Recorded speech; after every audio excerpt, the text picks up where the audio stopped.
What's good, YouTubers and YouTubettes? This is JBsports back again with another one.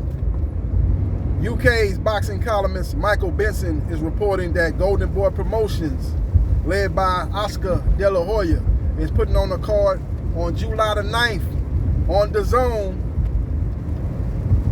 as I used to like to call it, DAZN, but gotta give them credit, man. They've been putting on some strong cards in 2021. By far the best boxing cards of 2021. Better than Top Rank and better than PBC. Gotta give him credit. Eddie Hearn is out here making it happen, man. He's putting on some strong fights. And this is a fight that's going to actually be put on by Golden Boy Promotions. Oscar De La Hoya has been rumored to be going to Triller at the end of his contract, which expires with DAZN at the end of 2021.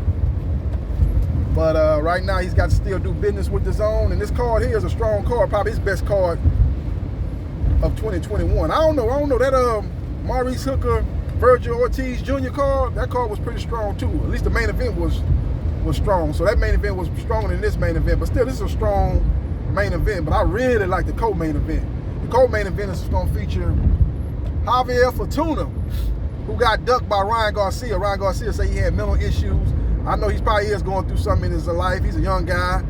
He says he's dealing with mental health issues, and I'm not here to say that he ain't, but like I said in a video about Ryan Garcia, that everybody is going through certain problems, certain trials and tribulations. Everybody got a lot of ups and downs in their life, and you just got to persevere. And I'm hearing that even with Ryan Garcia saying that, I heard a couple of days ago, somebody on their YouTube channel said that he's coming back. He finna fight Ramirez. That's one of Gervonta Davis' sparring partners. He's undefeated too, but man, Ramirez is slow as a broke-legged turtle.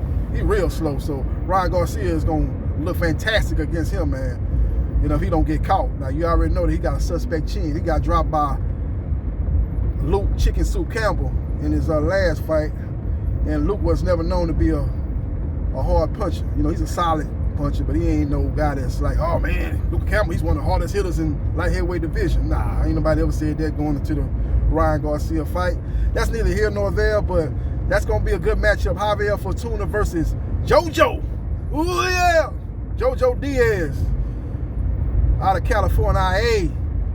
JoJo Diaz got to make sure his weight is under control. He lost his titles on the scale, and that's a terrible way to lose your title on the scale. You let the scale beat you for your belt. You didn't let an opponent beat you for your belt. You let a scale take your title. And you don't never want to be a part of that equation.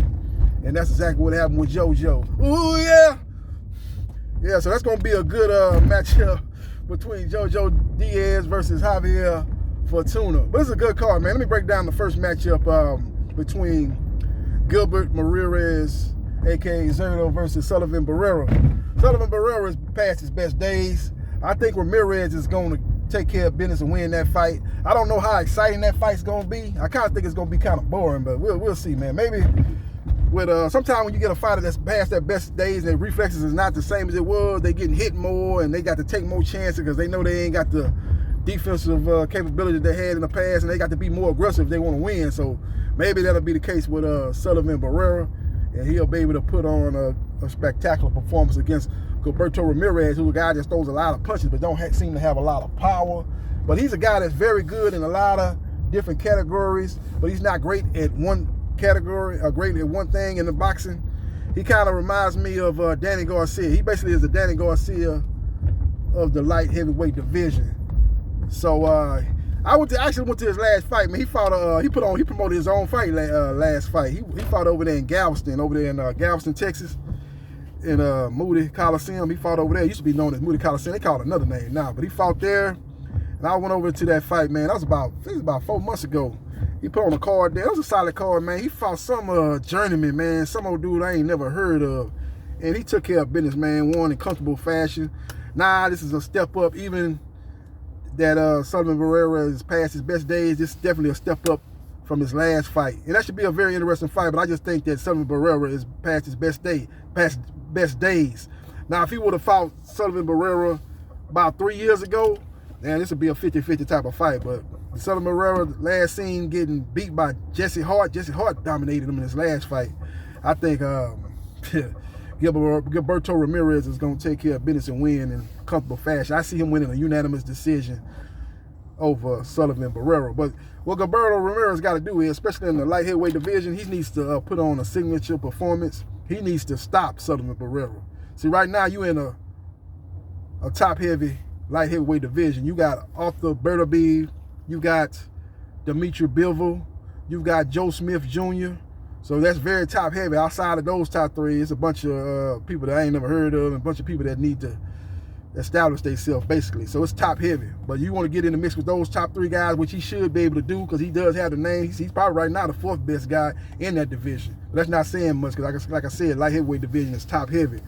And he gets a spectacular win on July the 9th. He'll set the stage for a matchup with one of the champions at 175 pounds, the ones that I just mentioned a few seconds ago. Now, as far as the Diaz-Fortuna versus Jojo Diaz, this could be the fight of the year for 2021. Now, right now, the fight of the year is Chocolita Estrada 2.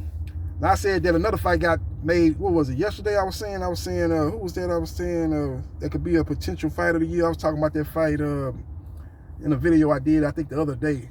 A fight that got signed, I think.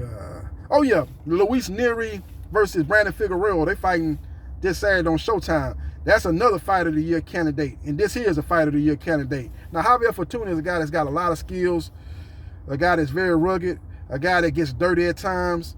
I don't know why, because his skill level is high in my opinion, but he's one of those guys, if he gets into a difficult fight, a tough fight, he will start to get dirty. And he's one of those guys, he wants to win by any means necessary. So Jojo Diaz got to be ready for that. Jojo Diaz is a guy that throws a lot of punches.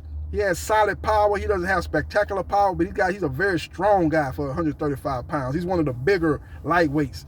As again, he lost this title on the scales in his last fight against the Russian Rakhimov, whatever his name is, Rakhimov, in a fight that took place earlier this year. So we will see what happens and we will see what transpires between those two matchups. But I like, in that fight, man, that's a true 50-50 fight.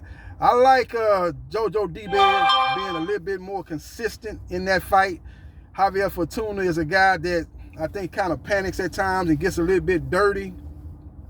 And I think Adrian Granados was kind of a guy that fights similar to Jojo Diaz, and he was getting the best of Diaz-Fortuna in their fight that took place in Arlington, Texas, at the Dallas Cowboys practice facility. That was an undercard fight on the Errol Spence Jr. Carlos Ocampo fight. So that guy, Adrian Granados, is very similar to Jojo Diaz. Is a guy that's a very come-forward, aggressive fighter. Jojo Diaz has more skill. So I think that type of fighter usually has given Diaz-Fortuna a lot of problems, and Diaz-Fortuna basically quitting that fight. He acted like he got thrown out the ring or something, got carried out on the stretcher. But everybody know that Granados was dogging him out in that fight, getting very physical, using his weight and height advantage over Diaz-Fortuna.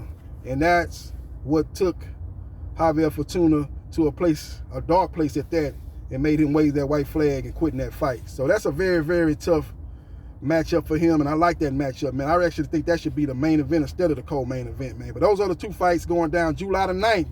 That'll be a day before the truth and nothing but the truth. Errol Spence Jr. takes on Yordenis Ugas on July the 10th Fox pay-per-view.